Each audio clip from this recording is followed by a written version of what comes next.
Hello, ukulele friends. Have I got a treat for you today? There's no place for a uke on Halloween, written by Australia ukulele enthusiast. In fact, her channel is Uke Enthused, Elizabeth Usher. But in case you haven't heard this song, let's give you a little, let's just do the whole thing.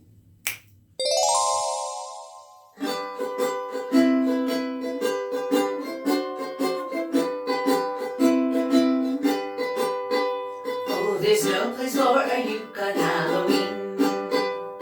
It's not the type of sound that makes you scream. For music to build tension, fear and apprehension, you'll need a different instrument on your team. As there's no place for a uke on Halloween.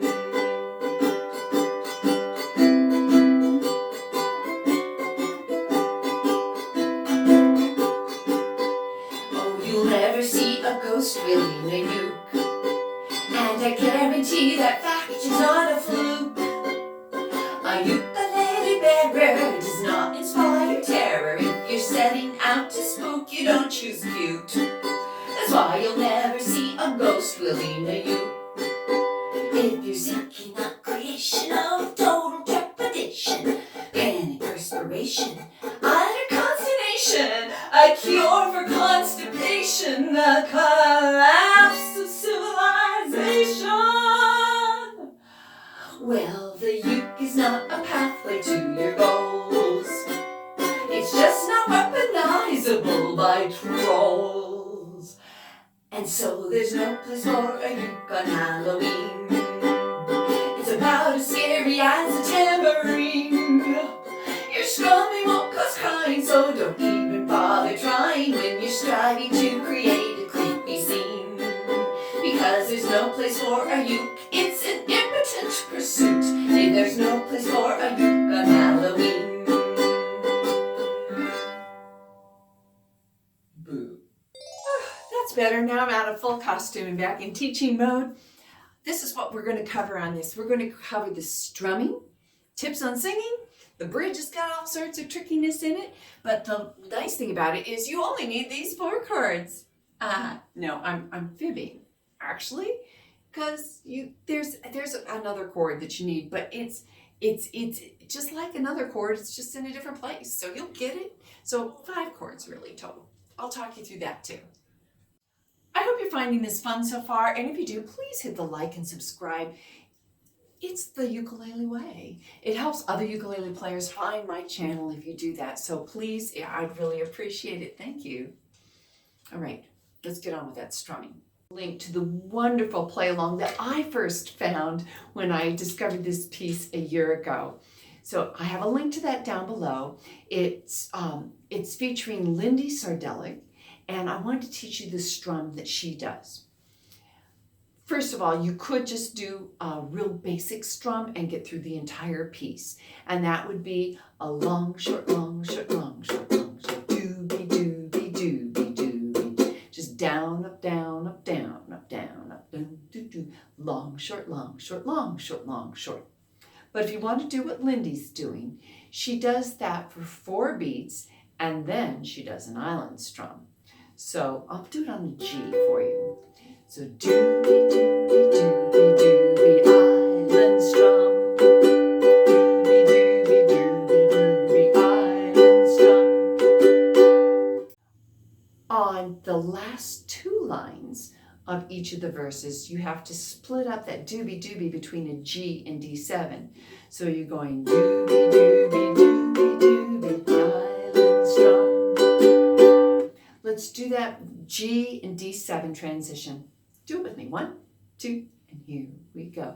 Doobie, doobie, doobie, doobie.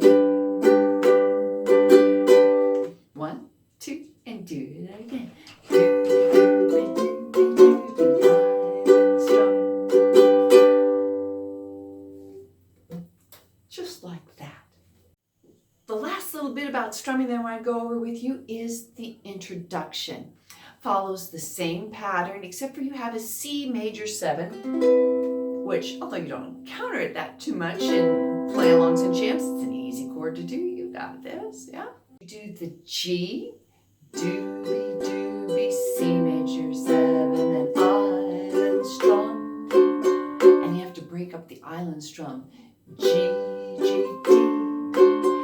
up strum, go switch to the D7, that first strum. G,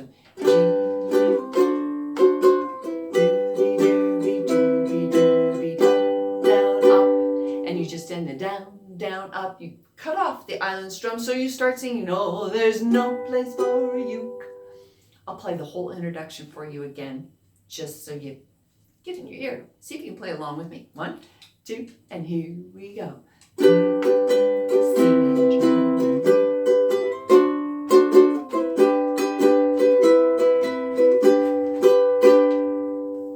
Like that. Do you have to do that? No. In fact, on any of this, you could just do the doobie doobies.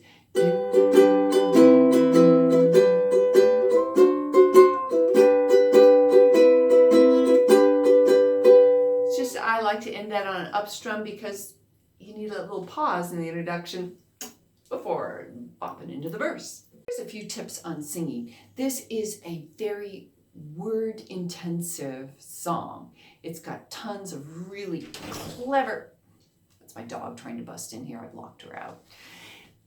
Very clever songwriting on here. My hat's off to Elizabeth Usher. She's got great words in here, and you want to make sure that your words are really communicated. So it means basically a workout for your lips and tongue and really getting all of that put together. So if your lips do not feel like they are doing an exaggerated job on these lyrics, then it's probably going to come out mushy. So I'm always feeling like I just, this is being extremely active. But here's something, a tip that might really help you. That a lot of the words on the ends of sentences or phrases end with an M or an N. Say M. Do you hear that? You don't end with your lips together. There's an at the end, like scream. And so you want to make sure on those words, in order to make sure that the M and N get popped out, you're going to have to get to the at the end of them. Total trepidation. So that's another tip on the singing so that you can really communicate these super clever words. The bridge offers some opportunities to produce some interesting things with the ukulele. Do you have to do it? No. But this is what happens on the play along that I've got linked down below. First of all, the bridge has mutes in it, muted strings. You could just simply lightly place your fingers on your string. If you're getting pitches popping out, let's see if I can do that. If you're getting sounds like that, then you're pressing too hard. And so it should just sound like a very nice scratching sound. I have written a G over there because that's what was in Elizabeth's score. You could just play a G with a little bouncy strum, not a problem. But what I like to do is to play lightly bar it,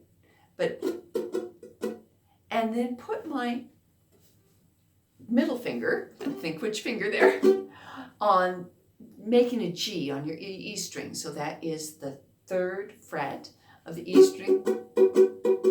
When you make that G sound here, I still hear a pitch. Maybe you do, maybe you don't. I still hear a pitch. So, in fact, I like to bar it at the 7th fret and then put my pinky on the 10th fret, and that is also a G.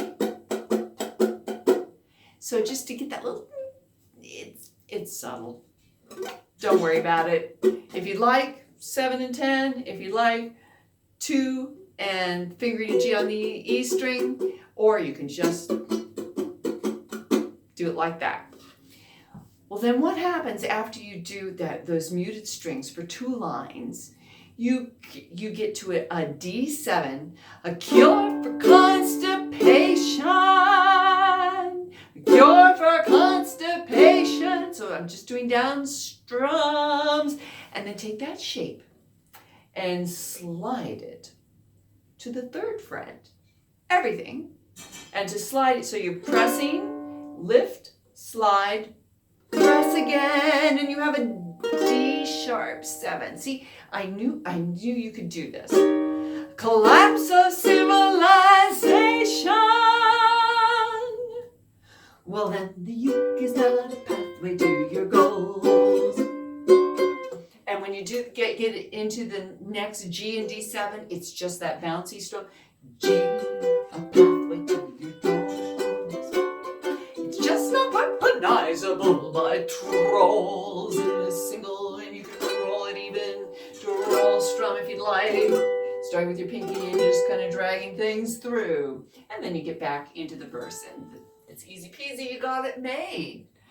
I hope that clarified what you're hearing on that play along. I hope you have a great time with it. Please let me know if you think that a slower play along would help you. I would do that gladly, but that would be for Patreon members only. And I'll quickly tell you that I have a wonderful Patreon community. Oh my gosh, we get together a lot. We have jams, 2 jams a month at the $3 level. We've really gotten to know each other. The $6 level, there's a group lesson for more advanced players. And we've done things like Harvest Moon, My Blue Heaven, that's what it was. My Blue Heaven, and last one is You've Got a Friend.